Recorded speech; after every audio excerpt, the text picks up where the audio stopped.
देख रहे हैं सत्यहिंदी.com। हमें खुशी इस बात की है कि आप हमारे सभी प्रोग्राम्स को पसंद कर रहे हैं और आपसे हमारा रिश्ता मजबूत हुआ है। और इस रिश्ते को और मजबूत करने के लिए डिस्क्रिप्शन में दिए गए लिंक पर क्लिक करिए, जिससे हमारा रिश्ता और मजबूत होगा। आइए अब एक नजर डाल लेते हैं अब तक की सुर्खियों पर। देश के 83 जिलों में 0.73% आबादी ही कोरोना वायरस से संक्रमित हुई है। वहीं कोविड-19 मरीजों की मृत्यु दर भी दुनिया में बहुत से देशों से कम है।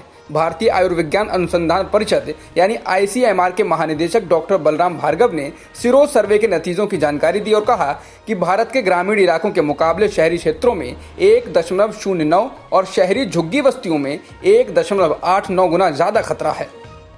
देश में बीते 24 घंटों में 9,996 पॉजिटिव केस आए हैं और 357 लोगों की मौत हुई है। इसके बाद देश में कुल संक्रमितों की संख्या 2,86,579 हो गई है, जबकि कुल मरने वालों की संख्या 8,000 को पार कर चुकी है। वहीं करीब 1,41,000 मरीज ठीक हो चुके हैं। फिलहाल 1,37,000 संक्रमित हैं। तमिलनाडु में बीते 24 घंटों में 1875 नए मामले सामने आए हैं और 23 लोगों की मौत हुई है, जिससे राज्य में संक्रमितों की संख्या 38,716 हो गई है, जिनमें से 20,705 लोग ठीक हो चुके हैं और मरने वालों की संख्या 349 हो गई है। कर्नाटक में 204 नए मामले सामने आए हैं, जिससे राज्य में संक्रमितों की संख्या 6,245 हो गई है, जबकि मरने वालों का आंकड़ा 72 है। केरल में बीते 24 घंटों में 83 नए मामले सामने आए हैं, जिसके बाद राज्य में कुल संक्रमितों की संख्या 2,244 है, जिनमें से 1,258 सक्रिय मामले हैं।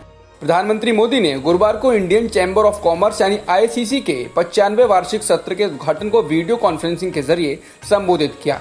इस दौरान उन्होंने कहा कि कोरोना वायरस से पूरी दुनिया लड़ रही है, भारत भी लड़ रहा है, लेकिन भारत के सामने बाढ़ और तूफान जैसे अन्य तरह के संकट भी निरंतर खड़े हो रहे हैं। उन्होंने कहा कभी कभी समय भी हमें परखता है, हमारी परीक्षा लेता है। इसके अलावा PM मोदी ने कहा कि इस आपदा को अवसर में परिवर्तित करना है, इसे हमें देश का बहुत बड़ा टर्निंग पॉइंट भी बनाना है।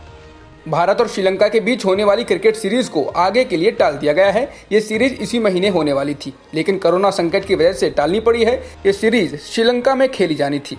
जॉन्स हॉपकिंस यूनिवर्सिटी के मुताबिक दुनिया भर में संक्रमितों की संख्या 74,03,713 हो गई है, जबकि मरने वालों का आंकड़ा 4,17,174 हो गया है। इसके अलावा करीब 38 लाख मरीज ठीक हो चुके हैं। जॉन्स हॉपकिंस यूनिवर्सिटी के मुताबिक अमेरिका में कोरोना संक्रमण के मामले 20 लाख से ज्यादा हो गए हैं और मरने वालों की संख्या करीब 1,13,000 हो गई है। इसके अलावा ब्राजील में 7,72,000 संक्रमण के मामले हैं और 39,680 लोगों की मौत हो चुकी है। ऑस्ट्रेलियाई PM स्कॉट मॉरिसन ने चीन को लेकर कहा कि वो चीन की धमकियों से नहीं डरते हैं और धमकी दिए जाने के बाद भी वे अपने मूल्यों का सौदा नहीं करेंगे। दरअसल ऑस्ट्रेलिया ने कोरोना वायरस की उत्पत्ति को लेकर स्वतंत्र अंतर्राष्ट्रीय जांच करने की मांग की थी, जिसके बाद से ही चीन लगातार ऑस्ट्रेलिया की अर्थव्यवस्था को व्यापार नीति के तहत कमजोर बनाने में लगा हुआ है। अब तक की खबरों में इतना ही। बाकी खबरों के लिए बने रहिए सत्यहिंदी.com के साथ।